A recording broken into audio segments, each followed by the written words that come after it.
Halo guys, kembali lagi bersama gue Gambul. Di video kali ini gue mau mereview buku nih, seri kedua dari Pramudia Nantatur yang berjudul Anak Semua Bangsa. Buku ini berisi tentang pengenalan si tokoh Minke pada negerinya dan juga pengaruh Eropa pada negerinya. Tidak hanya itu, Pramudia juga menceritakan capaian Jepang hingga bisa setara dengan Eropa. Oke, langsung saja kita ulas bukunya. Setelah Minke ditinggal oleh istrinya, Minke hanya tinggal berdua bersama mertuanya, yaitu Nyai Antosoro. Pada suatu ketika, Minke diajak pergi ke kampung halamannya Nyai Antosoro, yang dimana di sana terdapat pabrik gula. Mulanya, Nyai Antosoro ini memberi pelajaran mengenai ajas cukup sepele, namun sangat disayangkan bahwa tidak akan pernah diajarkan oleh sekolah Eropa. Boleh mengagungkan ilmu Eropa, karena memang di masanya ia sangat berjasa bagi dunia.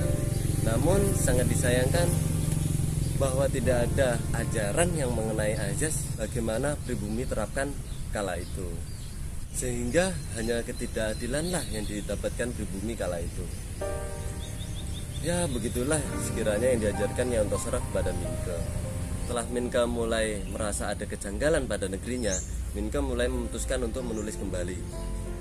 Setelah tulisan Minke telah selesai, Minke mengajukan kembali tulisannya kepada pihak surat kabar, dan ternyata tulisan Minke itu ditolak sama pihak surat kabar.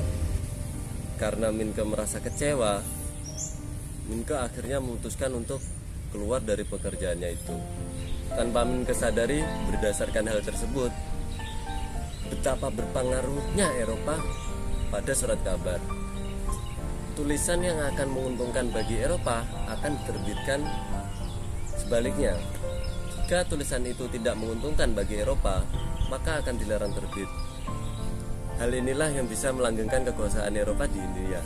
By the way, India ini negara bentukan Belanda di Indonesia ya, bukan negara India. Setelah Minke keluar dari pekerjaannya itu, beberapa hari kemudian Minke bertemu dengan Komer, teman seprofesinya Minke. Pada saat itu Minke mulai akrab dengan Komer. Mereka saling berbagi pengalaman, mereka sering sharing kayak gitulah. Dan Minke banyak sekali belajar dari pengalamannya si Komer ini. Tanpa Minke sadari, ternyata tulisan Minke sudah ada beberapa yang diterjemahkan Komer ke dalam bahasa pribumi kala itu. Minke disadarkan mengenai tulisannya yang terlalu berpihak kepada Eropa. Ia menyadari hal ini setelah tulisannya ditolak oleh pihak surat kabar.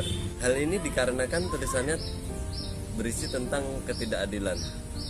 Namun perjalanan Minke tidak hanya berhenti di situ.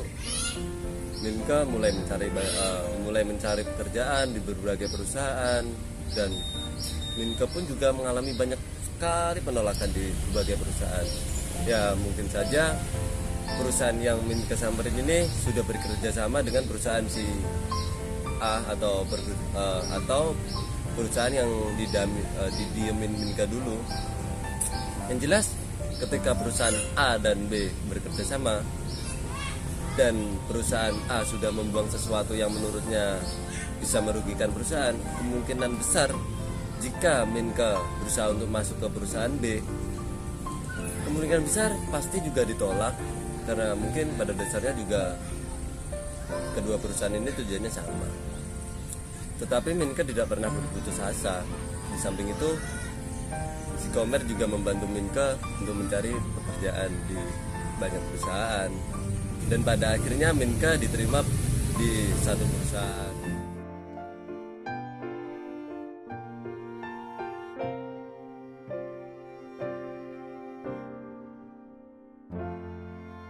Ya, begitulah Pramudia dalam buku ini memberitahukan kepada pembaca bagaimana keberpihakan tulisan dalam surat kabar. Hal ini masih berlaku hingga masa kini. Bahkan banyak sekali tulisan-tulisan yang dijadikan alat untuk melanggengkan kekuasaan birokrasi atau pihak-pihak bermodal tinggi. Selain itu, Pramudia juga memaparkan bagaimana capaian Jepang hingga bisa setara dengan Eropa. Ya, bagaimana bisa salah satu negara Asia ini bisa dianggap setara dengan Eropa? Mungkin pertanyaan semacam ini yang terngiang di benak para pembaca. By the way, karena berhubung tadi hujan, ya bisa dilihat sendiri basah semua, jadi kita lanjutkan buat berdiri saja ya. Ya begitulah negeri matahari ini terbit. Rakyatnya tersebar di berbagai penjuru dunia. Bukan hanya itu, mereka meninggalkan negeri bukan hanya untuk menggayakan diri atau mencari uang dan sebagainya, namun mereka lebih ke belajar dan gimana ya, mencari sesuatu di negara asing lah, kayak gitu. Jadi meskipun mereka itu tersebar di berbagai penjuru dunia, namun prioritas rakyatnya itu tetap negaranya sendiri. Jadi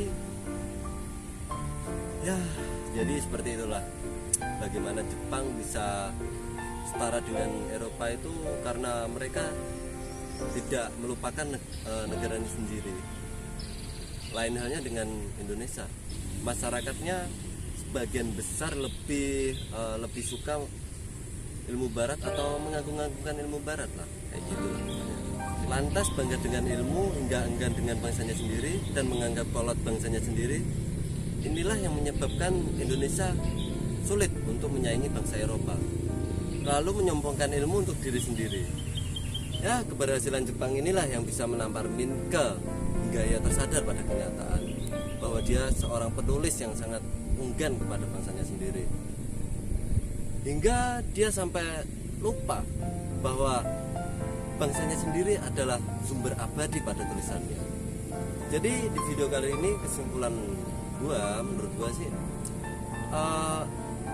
kalau mau kalau mau memahami sesuatu tuh harus diawali dengan diri kita sendiri. Sebelum kita memahami apapun itu, pahamilah dulu diri kita sendiri. Contohnya kalau gua mau memahami kalian semua, jadi gua harus lihat diri gua sendiri, habis itu lihat kalian. By the way, sekian dulu dari video gua. See you in the next video.